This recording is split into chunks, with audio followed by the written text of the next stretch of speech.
하나님 말씀 함께 보겠습니다. 창세기 2장 18에서 24절의 말씀입니다. 창세기 2장 말씀입니다.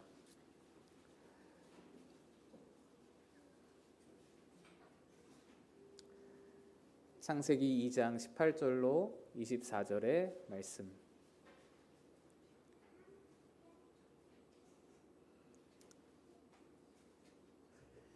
한 절씩 교독해서 읽겠습니다. 여호와 하나님이 이르시되 사람이 혼자 사는 것이 좋지 아니하니 내가 그를 위하여 돕는 배필을 지으리라 하시니라.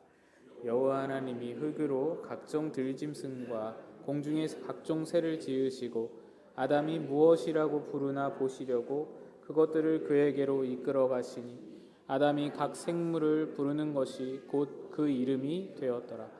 아담이 모든 가축과 공중의 새와 들의 모든 짐승에게 이름을 주니라. 아담이 돕는 배필이 없으므로 아담을 깊이 잠들게 하시니 잠들매 그가 그 갈빗대 하나를 취하고 살로 대신 채우시고 여호와 하나님이 아담에게서 취하신 그 갈빗대로 여자를 만드시고 그를 아담에게로 이끌어 오시니 아담이 이르되 이는 내 뼈 중에 뼈요 살 중에 살이라. 이것을 남자에게서 취하였은즉 여자라 부르리라 하니라. 같이 읽습니다. 이러므로 남자가 부모를 떠나 그의 아내와 합하여 둘이 한 몸을 이룰지로다. 아멘. 할렐루야. 우리 주님의 크신 은총이 여러분 모두에게, 특히 오늘 가족 연합 예배로 함께 예배드리는 우리 어린 학생들에게, 여러분들의 가정에게 넘쳐나기를 주님의 이름으로 축원합니다. 어느덧 5월 가정의 달 마지막 주일입니다. 우리 가정의 달을 다 떠나보내기 전에 이렇게 부모와 자녀가 함께 한자리에 모여서 예배드리는 것이 참 감사하다라는 느낌을 갖습니다. 가정은 하나님께서 친히 이 땅에 세워주신 유이한 공동체, 교회와 가정 중에 하나입니다.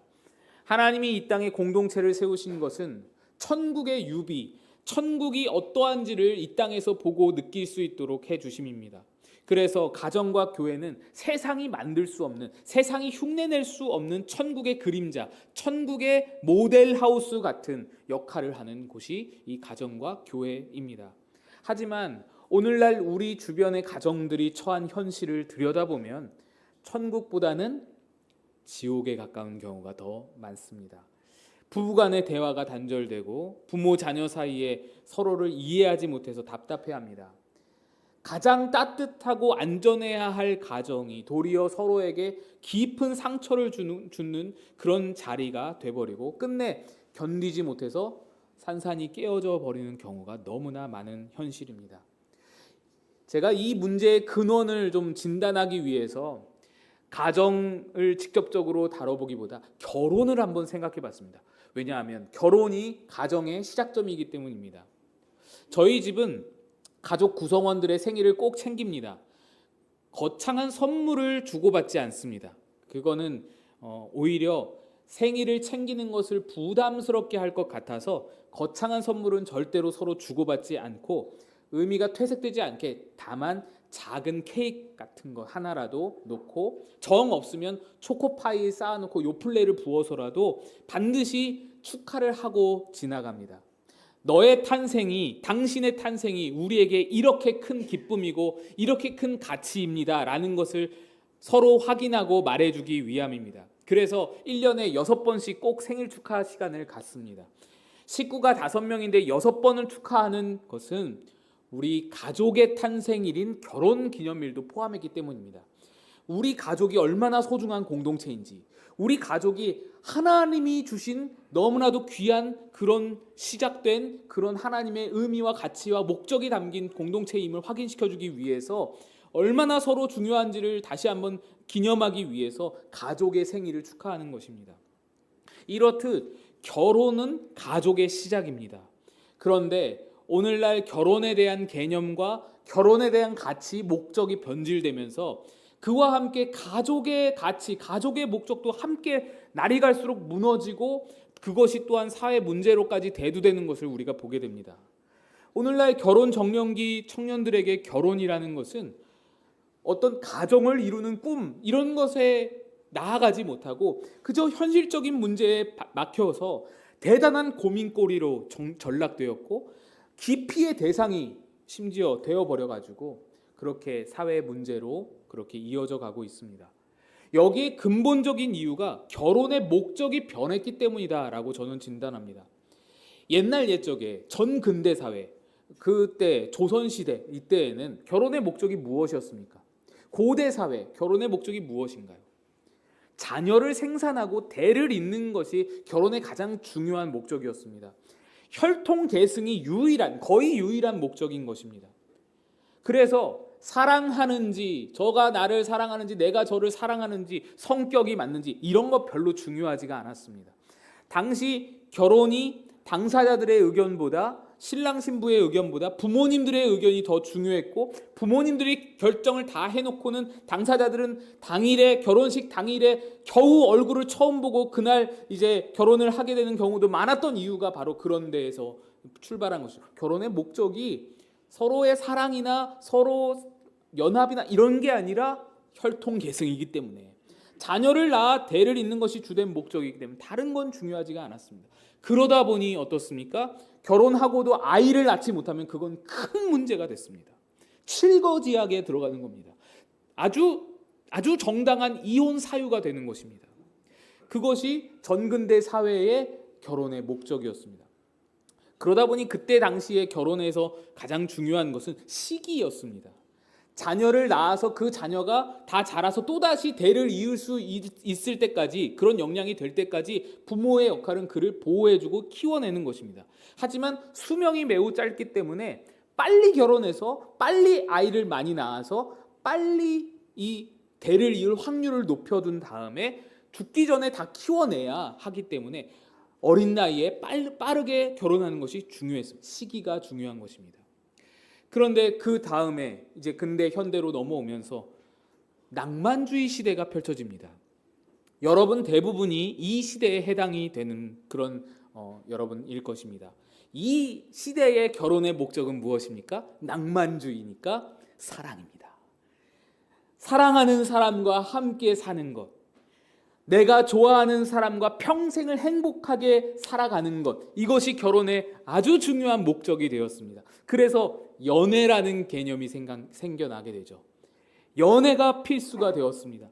결혼 전에 만남의 과정이 가장 필요하게 됐습니다. 적어도 사계절은 겪어봐야 된다, 이런 말이 생겨나죠. 왜냐?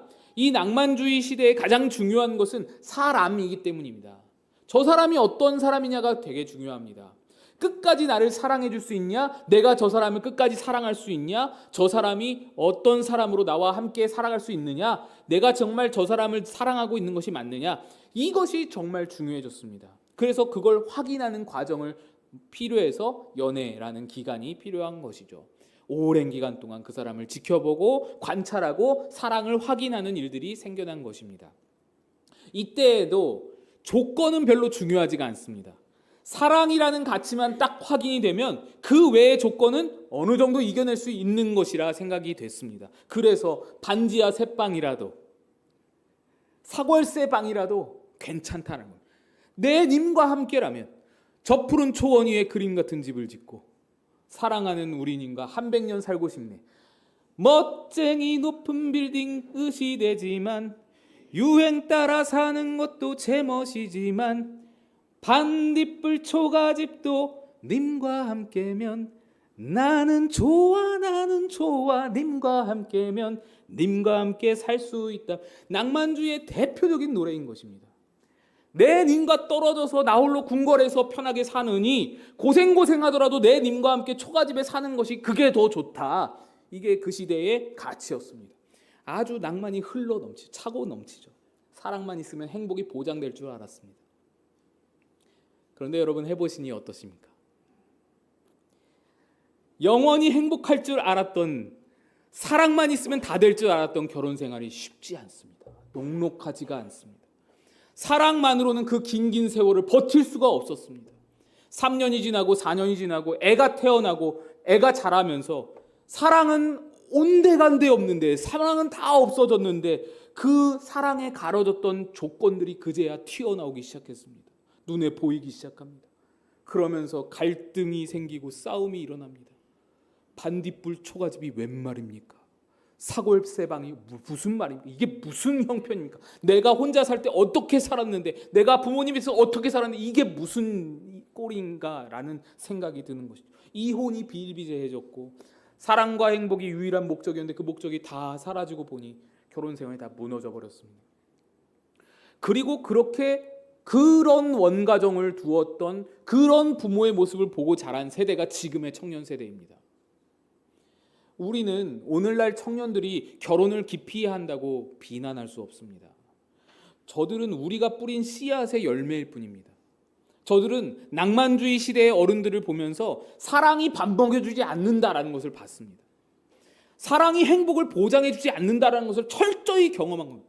아주 철저히 진저리가 나도록 경험했습니다. 너무 많은 깨어짐과 너무 많은 갈등과 너무 많은 다툼을 보면서 자랐습니다. 그래서 오늘날 결혼의 목적이 다시 한번 변했습니다. 이젠 더 이상 사랑이 그렇게 중요하지 않습니다. 오늘날 세상 사람들 결혼의 목적은 편리입니다. 편의입니다. 경제적으로든 심리적으로든 육체적으로든 결혼을 통해서 내가 편의와 유익을 얻을 수 있냐 없냐, 내가 고생을 할 것이냐 안 할 것이냐, 이게 결혼을 선택하는 데 가장 중요한 기준이 됐습니다. 그리고 그렇게 목적이 편의에 있다 보니 이제 가장 중요한 것은 시기도 아니고 사랑도 아닙니다. 조건이 제일 중요해졌습니다. 조건.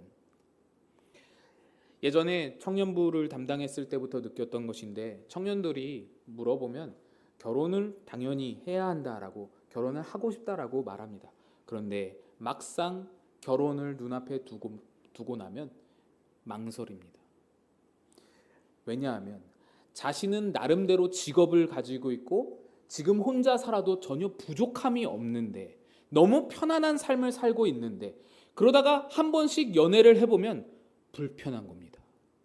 누군가가 내 삶에 들어온다는 것이 매우 불편하게 느껴지는 겁니다. 신경 쓸 게 많고 희생할 것도 많습니다. 그 불편함을 참을 수가 없어서 결혼을 하지 말고 동거만 한다든지, 연애는 사랑하는 사람과 하고 결혼은 나를 편하게 해줄 수 있는 사람과, 조건을 갖춘 사람과 한다든지, 연애 따로 결혼 따로 이런 현상이 발생하는 것이 그런 이유, 결혼의 목적이 완전히 변해버린 겁니다. 이것이 시대마다 달라졌던 이 세상의 결혼관, 결혼의 목적입니다. 그렇다면 그리스도인들은 어떤 결혼의 목적을 가지고 결혼을 하느냐, 결혼관을 어떻게 가져야 하느냐, 성경이 말하는 결혼의 목적은 무엇입니까? 하나님이 결혼에 담으신 목적은 편리가 아닙니다. 그렇다고 사랑도 혈통계승도 절대로 아닙니다. 오늘 본문은 하나님이 처음 결혼이라는 제도를 만드시는 장면입니다. 18절에 이렇게 말씀합니다. 사람이 혼자 사는 것이 좋지 아니하니 내가 그를 위하여 돕는 배필을 지으리라. 하나님은 아담이 홀로 지내는 것이 보기에 좋지 않으셔서 돕는 배필을 주고자 하셨습니다. 그런데 이 말씀 이후에 뜻밖의 장면이 펼쳐집니다. 19, 20절입니다. 여호와 하나님이 흙으로 각종 들짐승과 공중의 각종 새를 지으시고 아담이 무엇이라고 부르나 보시려고 그것들을 그에게 이끌고 가시니 아담이 각 생물을 부르는 것이 곧 이름이 되었더라. 아담이 모든 가축과 공중의 새와 들의 모든 짐승에게 이름을 주니라. 아담이 돕는 배필이 없으므로. 하나님은 아담에게 돕는 배필을 지어주시겠다고 말씀을 하시고 나서 흙으로 각종 들짐승과 새와 모든 짐승들을 만드셔서 아담 앞으로 끌고 오십니다. 아담이 그 하나님이 보내주신 동물들에게 너는 코끼리야, 너는 원숭이야, 너는 사자야 라고 이름을 지어줍니다. 이름을 지어준다라는 것은 그 생명체의 본질을 파악하여 정체성을 부여한다는 뜻입니다. 그래서 아담은 동물들의 이름을 짓기 위해서 반드시 관찰이 필요했습니다. 그 생명체의 본질을 파악하기 위해서 유심히 관찰했습니다. 그들은 모두 다 각양의 아름다움과 신비로움을 가진 훌륭한 피조물들이었습니다. 그런데 바로 그렇게 동물들을 관찰하다가 아담이 중요한 사실 하나를 깨닫게 됩니다. 그것은 바로 이 수많은 생명체 중에서 나와 같은 존재는 하나도 없다라는 것입니다. 동물들은 매우 아름다웠지만 본능에 따라 움직일 뿐입니다. 아담과 깊은 대화를 나눌 수가 없었습니다. 아담은 수많은 피조물들 속에서 생명의 풍성함을 지금 모든 자연을 마치 타잔과 같이 누리고 있었지만 역설적으로 그 풍성함 속에서 철저하게 나는 혼자라는 사실을 직면하게 됩니다. 바로 거기에서 아담이 돕는 배필이 없으므로 20절 마지막에 나오는 그 말씀이 나오는 겁니다. 아담이 돕는 배필이 없으므로. 아담은 동물들을 다스리는 위치에 있으면서도 정작 자신과 동등하게 눈을 맞추고 마음을 온전히 나눌 수 있는 인격적인 짝이 없다는 것을 절감했습니다. 혼자서는 절대로 완벽할 수 없다라는 것을 느낀 겁니다. 그래서 동반자의 필요성을 절감하게 됩니다. 바로 그때 하나님은 아담을 잠들게 하시고 아담의 갈빗대로 하와를 만드십니다. 아담이 깨어나서 하와를 보자마자 한 말이 이렇습니다. 이는 내 뼈 중에 뼈요 살 중에 살이라. 그리고 아담은 모든 동물에게 했던 것처럼 하와에게도 이름을 지어주는 듯한 그런 기록이 이어집니다. 23절 보시면 이것을 남자에게서 취하였은즉 여자라 부르리라. 남자에게서 갈빗대를 취하여서 만들었으니 여자라 부르리라 라는 의미인데, 이 말은 내가 남자이니까 너는 여자야 라는 뜻입니다. 사실 이 문장의 히브리어 원어는 우리말로는 그 느낌을 표현하기가 매우 어렵습니다. 거의 불가능합니다. 영어로도 마찬가지입니다. 영어로 남자는 man, 여자는 woman이라는 표현, 그것도 이 느낌을 살리지 못합니다. 원어를 살펴보면 히브리어로 남자는 이시입니다. 이시. 그리고 여자는 이샤입니다. 히브리어의 이시와 이샤는 사실 동일한 한 단어입니다. 이쉬라는 단어인데 거기에 여성 전미사 아가 붙여지면 이샤가 될 뿐입니다. 그러니까 사실상 같은 단어입니다. 남자와 여자는 같은 단어입니다. 그러니까 아담이 하고 싶은 말이 무엇이냐? 히브리어를 통해서 우리가 이 아담이 하고 싶은 말을 좀 자세히 살펴보면 이렇습니다. 이것을 이쉬에게서 취하였은즉 이쉬라 부르리라. 내가 이쉬이니 너는 이쉬이다 라는 말입니다. 아담은 하와에게 다른 동물들처럼 이름을 붙여준 것이 아닙니다. 아담은 하와에게 자기 자신을 본 것입니다. 하와가 나와 같다라는 것을 본 것입니다. 내 뼈 중에 뼈요 내 살 중에 살이로다 하는 말이 그 말입니다. 내가 이시이니 너도 이시이다. 나는 너다라는 고백입니다. 너는 나다라는 고백입니다. 너와 나는 같다라는 선언인 것입니다. 우리는 하나님이 아담에게 주셨다는 돕는 배필이라는 말을 종종 오해합니다. 돕는 배필이라는 말을 남자가 주체적이고 여자가 보조적인 역할을 한다라고 이해하죠. 남편은 밖에서 중요한 일을 하고 아내는 집에서 도와주는 사람이다라고 생각하죠. 그래서 생겨난 단어가 집사람입니다. 집사람. 하지만 이 단어에는 심각한 오해가 담겨 있습니다. 집사람이라는 표현 말고도 이런 오해를 잘 보여주는 단어가 바로 내조입니다. 내조라는 말도 별로 좋은 말은 아닙니다. 중요한 사람이 중요한 일을 할 때 덜 중요한 사람이 덜 중요한 일을 하면서 그 중요한 사람을 돕는다라는 뜻이 내조입니다. 제가 목회라는 크고 중요한 일을 잘 감당할 수 있도록 옆에서 빨래하고 설거지하고 애들 숙제 봐주는 그런 자잘한 일들을 제 아내가 도와준다라고 생각해서 사모님이 내조를 잘하시네라고 표현을 하죠. 그러나 그건 성경적으로 보면 틀린 표현입니다. 제 아내의 역할은 내조가 아닙니다. 하나님이 제 아내에게 맡기신 본연의 일이 그것입니다. 하나님이 우리 아내에게 주신 고유한 사명이자 역할인 것입니다. 제 아내는 저의 목회를 돕는 조력자가 아니라 자기 사명을 받아서 자기 사명을 감당하는 하나님의 또 다른 개체입니다. 그러니까 돕는 배필이라는 말은 집사람이라든지 내조라든지 그런 표현으로 묘사될 수 있는 그런 개념이 절대로 아닙니다.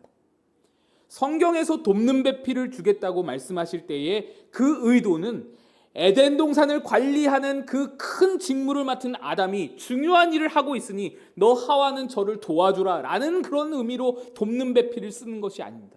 여기 돕는 배필에 돕다라는 단어는 구약 성경에 총 21번이 등장하는데 그 21번 중에 16번이 주어로 하나님을 쓰고 있습니다. 하나님이 돕다, 하나님이 도와주시다 할 때 이 단어가 쓰인단 말입니다. 잘 아시는 말씀 있죠? 이사야 41장 10절 두려워 말라 내가 너와 함께함이라 놀라지 말라 내가 너의 하나님이 됨이니라 내가 너를 굳세게 하리라 참으로 너를 도와주리라. 이 도와주리라가 돕는 배필의 돕다와 같은 단어입니다. 하나님이 돕는다 할 때 쓰이는 단어가 돕다입니다. 그러니까 여기서 돕는다는 뜻은 절대로 하급자나 보조자, 조수가 보조적으로 도와준다는 뜻이 절대로 아닌 것입니다. 오히려 그렇게 여성을 남성에게 의존적이고 종속적인 존재로 생각하는 것은 인간 타락의 결과입니다. 아담과 하와가 선악과를 먹고 나서 인간이 타락한 이후에 하와에게 내려진 저주 중에 임신과 남편에 대한 의존성이 있었습니다. 창세기 3장 16절입니다. 또 여자에게 이르시되 내가 내게 임신하는 고통을 크게 더하리니 네가 수고하고 자식을 낳을 것이며 임신이 하나 있고요. 너는 남편을 원하나 남편은 너를 다스릴 것이다 라고 하죠. 여기서 너는 남편을 원한다라는 것은 사모하고 사랑한다 이런 뜻이 아니고요. 의존한다라는 겁니다. 그러니까 여성을 남성에게 종속된 존재로 의존적인 존재로 여기는 것은 창조 질서가 아니라 오히려 타락의 질서입니다. 타락의 결과입니다. 돕는 배필이라는 말씀은 타락 이전의 창조 세계의 언어입니다. 이 말은 보조자라는 뜻이 아니고 그가 있음으로 내가 온전해질 수 있다라는 뜻입니다. 하나님이 결혼 안에 두신 목적은 우리를 영광스러운 존재로 빚어가시는 데 있습니다.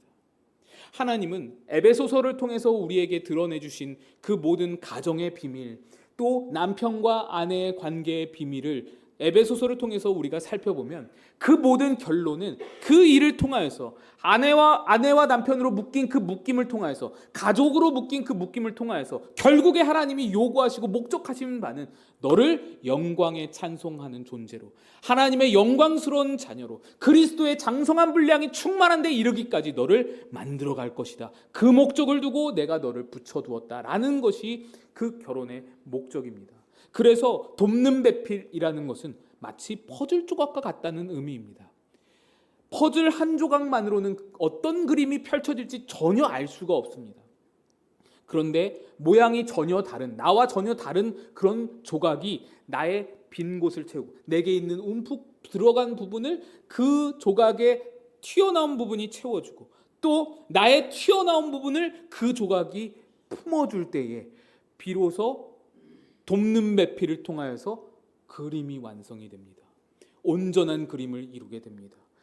혼자 있을 때는 도저히 이룰 수 없었던 온전함을 연합함을 통해서 하나됨을 통하여서 이루게 되는 것입니다.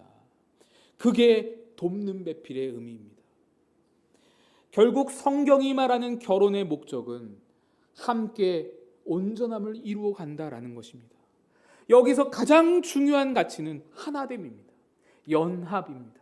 너는 나야, 너는 나와 같다라고 고백될 수 있는 그 연합이 결혼과 가정에 있어서 가장 중요한 것입니다. 하나님은 서로에게 돕는 배필이 되라, 서로 연합하여서 온전함을 이루라 라는 명령으로 결혼을 제정하셨습니다. 그리고 그 결혼을 통해 가정의 문을 여셨습니다. 가정을 시작하셨습니다. 그래서 결혼의 원리는, 결혼의 제정의 원리는 가정의 원리와 동일합니다. 하나님은 불완전한 우리에게 배우자를 붙여주시고 부모를 붙여주시고 자녀를 묶어주심을 통하여서 그들과 합하여 그들과 퍼즐 조각을 맞추듯이 함께 연합하여서 온전함을 이루라고 우리에게 가정을 허락하신 것입니다. 우리는 가족 구성원을 나의 편안과 나의 유익을 위한 수단으로 여길 수 없습니다. 그건 기독교 정신이 아닙니다. 부모를 내 편의와 내 유익을 위한 도구로 여길 수 없습니다. 자녀를 나의 성취감을 대리만족시킬 그런 도구로 여길 수 없고 내 노후를 보장시켜줄 존재로 여길 수 없습니다. 내가 지금 열심히 투자하면 이 아이가 자라서 나에게 이렇게 해주겠지 기대할 수 없습니다. 하나님이 그에게 맡겨주신 사명이 따로 있고 개체 따로 독립된 개체로 우리가 보아야 하는 것입니다. 가족 안에서 언제나 가족 구성원들의 부족함과 연약함을 발견하게 됩니다. 그런데 우리는 그것을 비난하고 그것을 뜯어고칠 수 없습니다. 뜯어고치려는 시도는 갈등과 다툼만 양산할 뿐입니다. 그의 약점이 내 눈에 보인다라는 것은, 그의 약점이 움푹 들어가 있는 것이 내 눈에 보인다는 것은 내게 그를 채울 유일한 튀어나온 부분이 내게 있다는 소리입니다. 나만이 그를 채워줄 수 있습니다. 나만이 그를 보완해 줄 수 있습니다. 또 나의 튀어나온 부분을 그만이 품어줄 수 있는 것입니다. 그게 가족의 의미입니다. 하나님은 서로의 빈 곳을 그렇게 채워서 온전하게 만들어서 가정을 통해 천국이라는 완성된 그림을 이루어 가고자 하십니다. 가정을 통해 우리로 천국의 유비, 천국이 어떠한 곳인지를 어렴풋이나마 느껴보라고, 천국에 이르기 전에 이 땅에서 먼저 그 천국을 누리고 오라고, 알고 오라고, 경험해 보라고, 그렇게 여러분의 가족들에게 돕는 배필로 보내신 것입니다. 가족 안에서 자기 편의만 쫓아가면 남는 것은 원망밖에 없습니다. 그러나 서로의 부족함을 채워주고 끌어안는 연합을 선택하면 바로 그것에 천국이 임하는 것입니다. 가정의 달 5월이 다 지나가고 있습니다. 하지만 여러분의 가정 안에는 하나님이 가정을 세우실 때 바라시며 담아두신 목적이 충만하게 넘치시기를 주의 이름으로 축원합니다. 너가 있어 내가 온전해진다. 너는 곧 나다. 이 아담의 고백이 여러분의 고백이 되어서 여러분의 가정마다 차고 넘치도록 하나님의 은총과 은혜와 하나님의 목적이, 하나님의 천국이 여러분 안에 이루어지기를 주님의 이름으로 간절히 축원합니다. 같이 기도하겠습니다. 하나님 아버지 감사합니다. 태초부터 가정을 지어주시고 우리를 가족으로 묶어주시니 너무나 감사드립니다. 하나님의 가정 안에 담아두신 참된 목적을 오늘 다시 한번 깨달았습니다. 우리는 가족을 나의 편의를 채우는 도구로 여기고 내 마음을 편케 하지 않는다고 불평해 왔습니다. 그러나 그 모든 것이 세상이 말하는 가정의 목적임을 우리가 보게 되었습니다. 더 이상 서로의 약점을 비난하고 서로를 뜯어고칠 대상으로 보는 것이 아니라 내가 그에게 보내어진 돕는 배필임을 깨달아 자녀와 배우자와 부모의, 형제의 그 빈 곳을 채워주어 온전한 연합을 이루어가는 우리 가정 되게 우리를 붙들어 주옵소서. 그리하여 우리 가정이 세상에서는 경험할 수 없는 작은 천국을 이루고 연합으로 이루는 천국을 미리 맛보는 은혜가 우리 가정마다 있기를 하나님 아버지 축복하사 은혜 베풀어 주옵소서. 예수님의 이름으로 간절히 기도드리옵나이다. 아멘.